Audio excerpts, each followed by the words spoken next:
Hey guys, I'm Pixel Dan, and this is a review of the TRON Legacy Sam Flynn Lightcycle from Spinmasters. Now, the TRON Legacy line, I think it's kind of received a little bit of a mixed reaction, but personally I thought these toys were kind of fun. Sure, the sculpts on some of the action figures weren't really movie accurate, and they left a little bit to be desired, but I still thought they were pretty fun.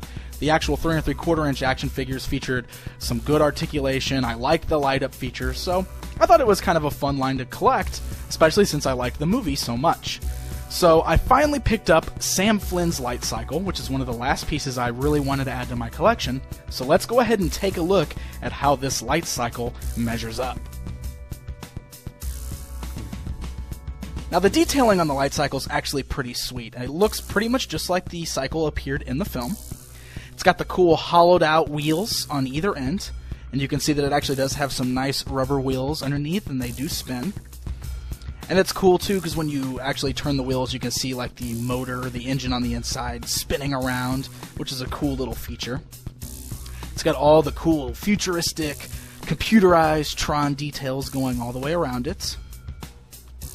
And of course, just like all of the other action figures and vehicles in this line, it does feature some light-up features, which only seems appropriate for something from a TRON film.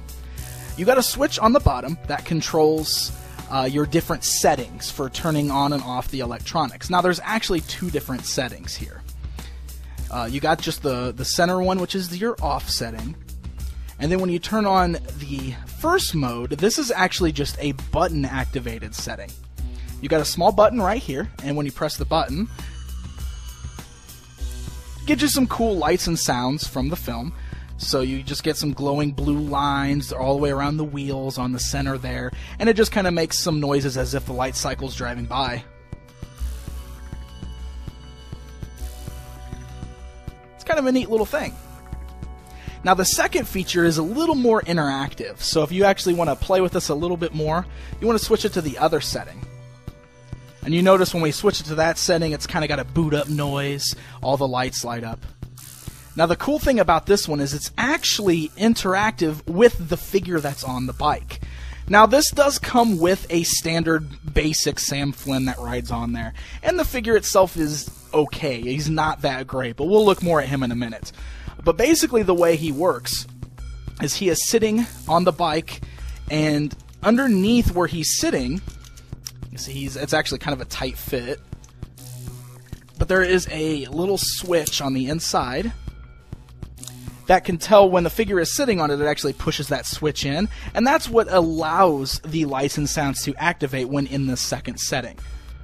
So the figure sitting on the bike pushes the switch, which allows for all the lights and sounds to work. Now, the way that this works, when you got the figure sitting on the bike, he's pushing the switch, this allows you to roll the bike around, which gives you the different lights and sounds. So when you're rolling him around, the lights will light up, you can see the little spinning turbine in there, and it makes the sounds, and it only works while the figure is actually sitting on the bike and you're pushing it around. Now, the same thing, you can still use the little push button. It works a little differently on this one. You kind of hold it in, and you do get some nice lights and sounds and all that fun stuff. But again, this one only works when you've got a figure sitting on the bike. So that's kind of a cool little feature there. You see the push button actually has an extended sound effect and light show, so kind of neat. I really like that, actually. Alright, let's shut this off for a second. Now let's take a look at the actual little figure that comes on it. Like I said before, he's nothing too special. This is just a little standard, mostly unarticulated plastic figure that comes with the bike.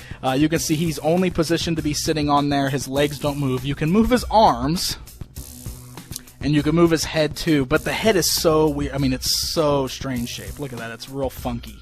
I don't know. It doesn't really look like the head should look.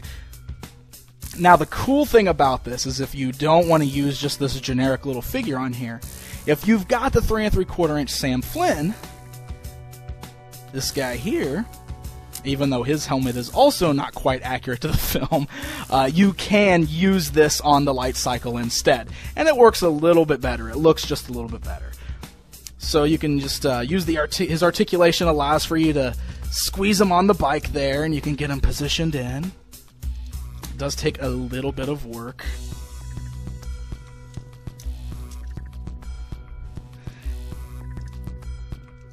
Now, the only one little complaint I have about that, of course, is this Sam Flynn figure can't actually bend his head so that he's looking forward like he should be able to.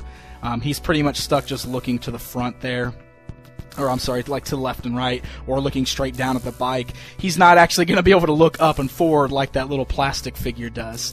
But still pretty cool, nonetheless, that you can actually fit this figure on there. And it still works the same way. You know, he's sitting on there, he's pushing the little lever, so that way it activates the lights and sounds. And just like some of the other vehicles, this little round piece on the back here actually pushes his button so that his lights light up on the bike as well. So that way it's pushing his button, so you got his lights glowing on the bike, and it actually is an overall very cool looking piece.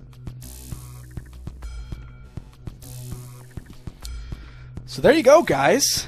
That is the Sam Flynn Lightcycle from the TRON Legacy line. Actually a very cool little piece, and if you're a fan of the films or you bought any of these other action figures, I would definitely recommend adding this one to your collection. It seems like it's a must-have piece, especially since now most of the stores are clearancing these out. I found this for $5, and for $5 you can't beat that. This is a really cool vehicle for a $5 price tag, so definitely check it out. Until next time.